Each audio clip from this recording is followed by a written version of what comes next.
Hey there, and welcome to Leading PreSales, the show for solution engineering leaders who want to build teams that drive revenue and not just demos. My name is Tim, and I'm the co-founder of SE Rockstars. And together with Jan, we've coached over 350 solution engineers and their leaders across several dozens of companies. Every conversation you hear on this show is based on real coaching situations, real challenges, real problems that SE leaders like you are dealing with right now. None of this is made up. We use AI to bring these stories to life through our two hosts, Nate and Ava, but the insights come straight from the trenches. Each episode gives you one actionable takeaway you can apply immediately, whether you're already leading a team or working your way into that role. All right, let's get into it. I had coffee with another pre-sales lead on Thursday. She tells me, all cheerful, that her sales org just rolled out MEDDICC. Big kickoff, external trainer, 2 days. And I said, oh, nice. How was the training? And she goes, we weren't invited. Not invited. Just the AEs. Just the AEs. Her SEs got a Slack summary. A summary, Nate, of the language everyone is now supposed to speak about deals. Look, I've watched that happen twice. And my honest first reaction was never outrage. It was, where were you when this was being planned? That's harsh. But yeah, that's the episode. Welcome to Leading PreSales. I'm Ava. And I'm Nate. One idea, 5 minutes. Part 2 of our week on qualification that actually sticks.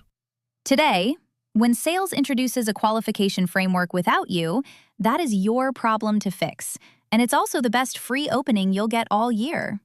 Start with the free opening bit, because most people hear this as a turf complaint. Right, and it isn't. Here's the thing. Somebody just paid money to teach the whole revenue org a shared vocabulary.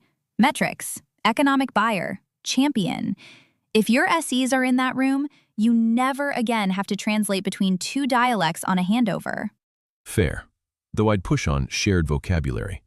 In my experience, the words get shared and the meaning doesn't. 2 of my regional teams used champion for completely different things for about a year. One meant the person who likes us. The other meant the person who'll spend political capital for us. Yes, and that gap gets wider when only half the org sat through the definition. So my argument is simple.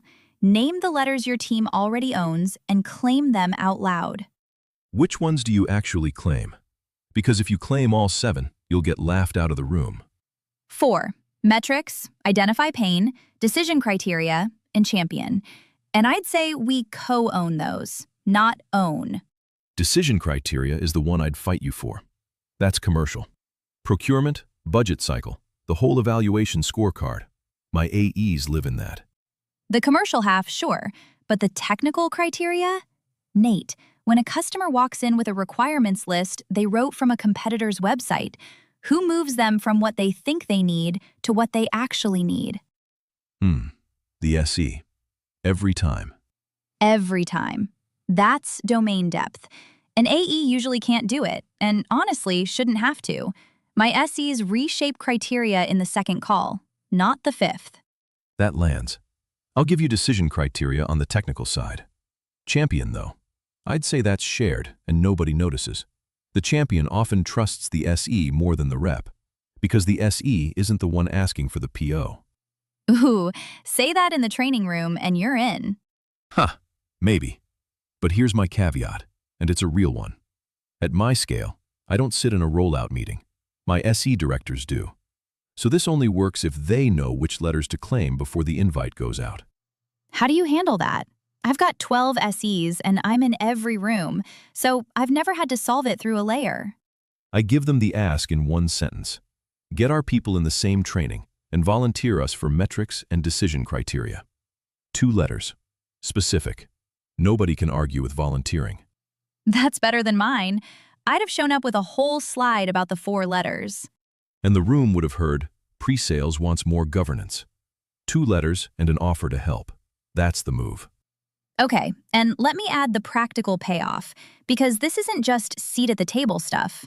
Once metrics and identify pain are filled in properly, I use them as my engagement gate. Before I assign an SE, I read those 2 fields. If there's no meat on the bone, no number, no reason it's urgent, the deal isn't ready for us. And you get away with that? Saying no? It's not no. It's not yet. And here's exactly what's missing, which only works if we speak the same language in the first place, which is why we needed to be in that room. Fine. You've convinced me the invitation matters more than I said at the top. But I'll keep the jab. If the training happened without you, ask yourself where you were during the planning. That's fixable next quarter. Fair. So, claim 2 letters, get your people in the same room as the AEs, then use metrics and pain as your gate. I'm Ava. And I'm Nate. See you next episode. Thanks for listening to Leading Presales. If you've got a question, a topic you'd like us to cover, or you just want to connect, reach out to me at tim@serockstars.com. And if what you heard today hit home and you want to talk about how to develop your SE team, feel free to book a discovery call at serockstars.com. No strings attached. The link is, of course, also in the show notes. Until next time, and keep leading from the front.